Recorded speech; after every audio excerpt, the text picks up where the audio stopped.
Hello everyone, my name is Franklin Yaun, and today we are going to talk about something that is very important in the dawn of technology, and that is the semiconductor. So before we proceed to our discussion proper, let me just ask, why is it important for us chemical engineers to study semiconductor, which is an electronic material? Well, chemical engineers apply the principles of chemistry to solve problems involving the production or use of chemicals and other products. Other than chemical manufacturing, chemical engineers also work in industries such as producing energy, food, clothing, paper, and electronics.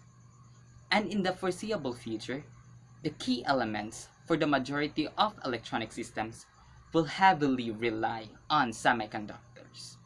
Thus, we need to study semiconductors. Electrical conductivity is a property of a material to allow electrons to flow, thus generating electricity. Here we have the classification of materials based on electrical conductivity. We have conductors, semiconductors, and insulators. Later on, we are going to dig deeper on what are the properties and the mechanism of semiconductors. So why do materials differ in electrical conductivity? It is because of its energy band gap. What is a band gap? A band gap is the distance between the valence band of electrons and the conduction band. Essentially, the band gap represents the minimum energy that is required to excite an electron up to a state in the conduction band where it can participate in the conduction. In here, we have a comparative illustration of the energy band gap for the conductor, insulator, and semiconductor.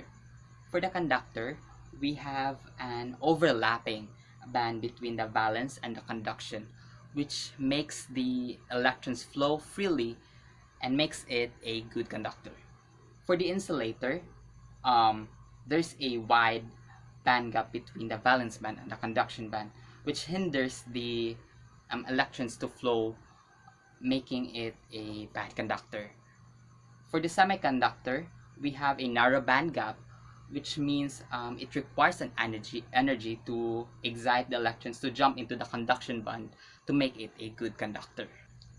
So what are semiconductors? Semiconductors are any of a class of crystalline solids intermediate in electrical conductivity between a conductor and an insulator. And it is a product of doping. Doping is a process of adding an impurity to a material to enhance its properties like electrical conductivity. Hence, its electrical conductivity can be manipulated since you added an impurity to it. And semiconductors initiated the fast advancement of microtechnology right now. In here, we have the periodic table of elements identified according to its electrical conductivity. In this side, we have the conductors, which are mainly metals, and also in the D block, we have these conductors also. And on the other side, we have the insulators, which are mainly gases. And in here in the staircase, we find the semiconductors, which we also call the metalloids. Properties of conductors, insulators differ from semiconductors because they are different in nature. Here we have listed the 6 semiconductor properties, namely the variable electrical conductivity, heterojunctions, excited electrons, light emission, 5th, high thermal conductivity, the 6th and the last one, thermal energy conversion. And here we are going to discuss briefly what these properties entail. In variable electrical conductivity, semiconductors in their natural state are poor conductors because a current requires the flow of electrons, and the semiconductors have their valence bands filled, preventing the entire flow of new electrons.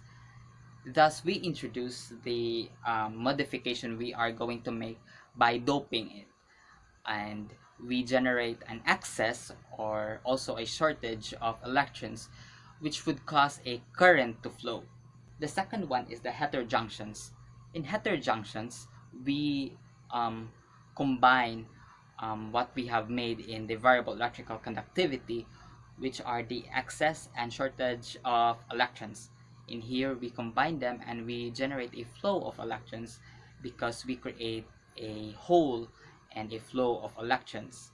The third one is the excited electrons, which is a result of the difference in electrical potential on a semiconducting material that would cause it to leave in thermal equilibrium and create a non-thermal equilibrium situation. Whenever this thermal equilibrium is disturbed, the number of holes and electrons changes. Thus, we create a excited electrons. The fourth one is light emission, which is a consequence of the law of thermodynamics, which states that energy cannot be created nor destroyed, but can only be transformed into another form of energy. Um, like we create fire, we generate heat and also light. But in this case, for semiconductors, instead of generating electricity, we generate light. Thermal conductivity refers to a property of a material to endure thermal energy without changing its macroscopic properties. Since semiconductors heavily rely on thermal energy to knock off electrons to make it free and conduct electricity, it is then in nature have a high thermal conductivity, hence making it a good heat dissipator and also a good heat generator. The sixth one is thermal energy conversion. Since electrons are knocked off because of its excitedness, um, electrons can freely flow, and if there's a flow of electrons, there is a conversion of thermal energy to electrical energy. Since we've tackled about the properties of semiconductors, let's jump into the types of semiconductors that we have right now. There are actually two types of semiconductors that we have right now. It is the intrinsic semiconductor and the extrinsic semiconductors. Intrinsic semiconductors refers to the electrical behavior that is based on the electronic structure inherent in the pure material. This means that the material itself is a semiconductor. It is naturally a semiconductor, and there is no modification that is being made to it. On the other hand, we have the extrinsic semiconductors. Extrinsic semiconductors are electrical characteristics that are dictated by impurity atoms. In here, we introduce the adding of impurities through doping.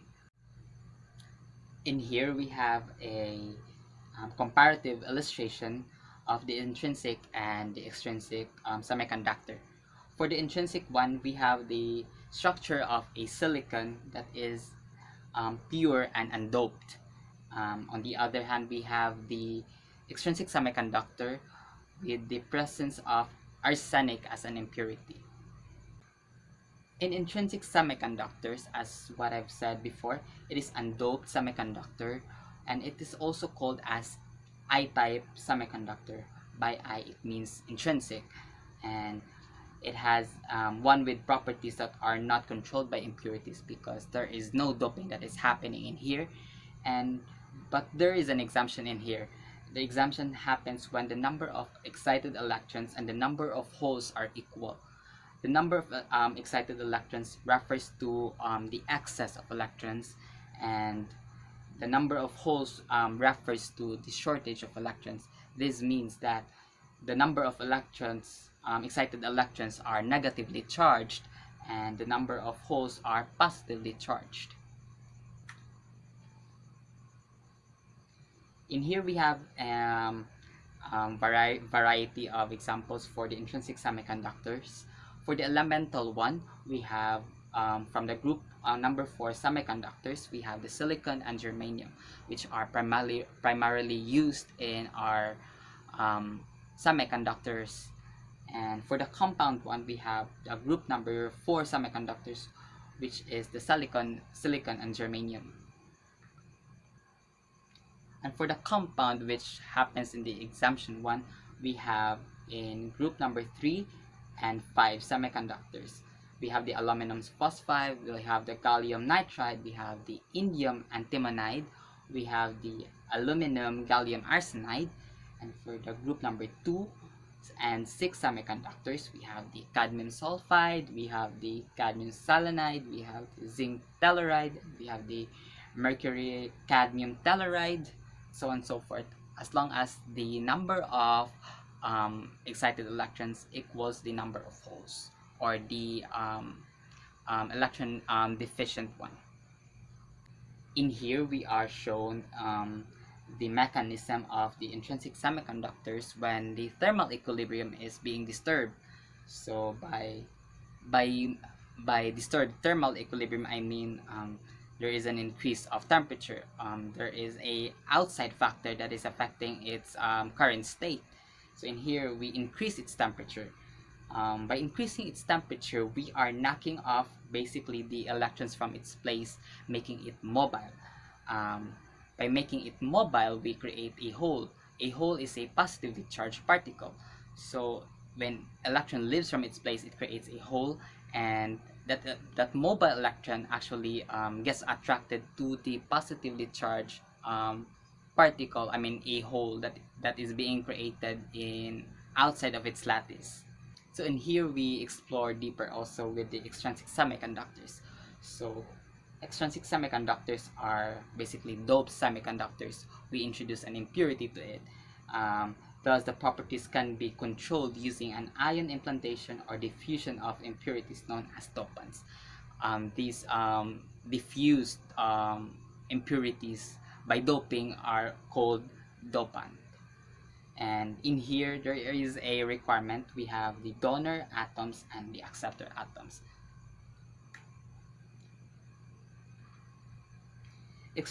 Here we have a table of the comparison for the two types of extrinsic semiconductors. We have the n-type semiconductors and we have the p-type semiconductors.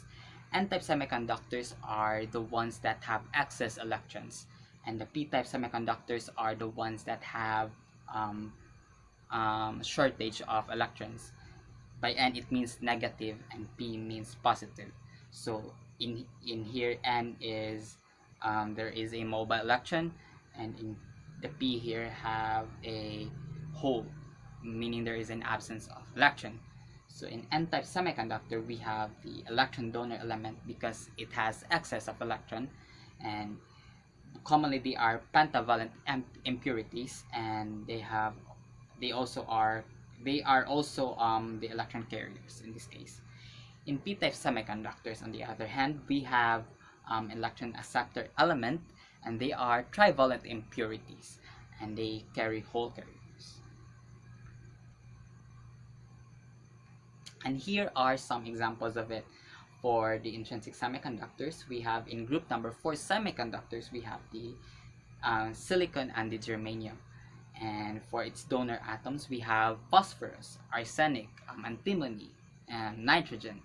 For the donor atoms in here are obviously they are pentavalent ones, and the acceptor atoms are boron, aluminum, indium, gallium, and tellurium, which are trivalent atoms.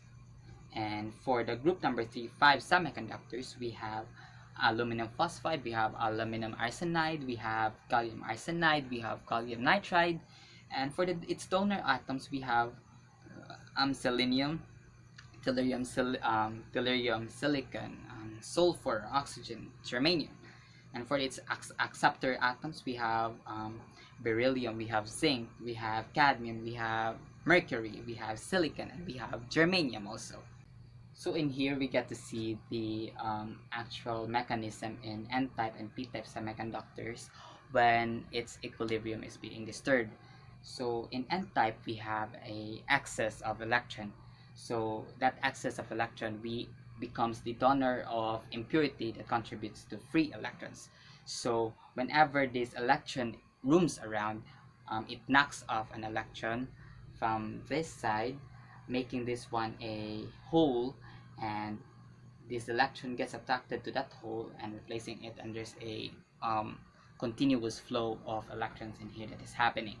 So for the p-type semiconductors, we have a not excess, shortage of electron in here, thus creating a hole. So this nerve adjacent electron gets attracted to that hole because it is positively charged. It replaces this its position, making this one a field place and leaving a hole also, and there is going to be a dynamic flow of electron in here, generating electricity in the long run. Semiconductors are used in almost all electronic devices, and without them, our life would be much different. So it is right for us to acknowledge its significance and importance of the semiconductors, because their reliability, their portability, their low cost, their less input power, their shock proof, their longevity, noise free while operating, and controlled conduction of electricity makes them ideal to be used for various purposes in a very wide range of components and devices. And the microprocessor used for controlling the operation of space vehicles and trains and robots, etc., is made up of transistors and other controlling devices which are manufactured by semiconductor materials.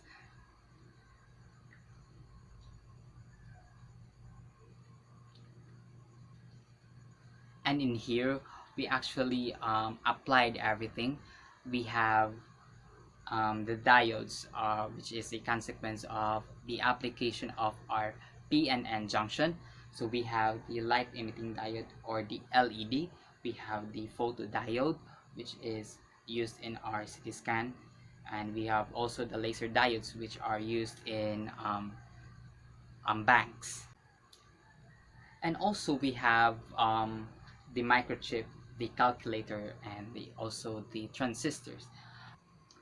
In conclusion, semiconductors are intermediate material between insulators and conductors. Their conductivity can be manipulated by doping. We've also learned that there are two types of semiconductors, mainly intrinsic and extrinsic semiconductors. Intrinsic semiconductors are those materials that has an electrical behavior inherent to the material itself. Examples are silicon and germanium. For the extrinsic semiconductors, these are products of doping or the addition of impurities on the material itself. Examples are aluminum arsenide, aluminum gallium, etc. Semiconductors initiated the fast advancement of microtechnology, and they have a very wide range of functionality, which lend themselves to integration into complex but readily manufacturable microelectric circuits. Thus, it is the future. It is the future of our technology. Semiconductors will be the forefront of the advancement that we are going to endure in the near future. Thank you so much for watching. I hope you have learned something from our discussion. Don't forget to subscribe. Thank you so much. Have a good day.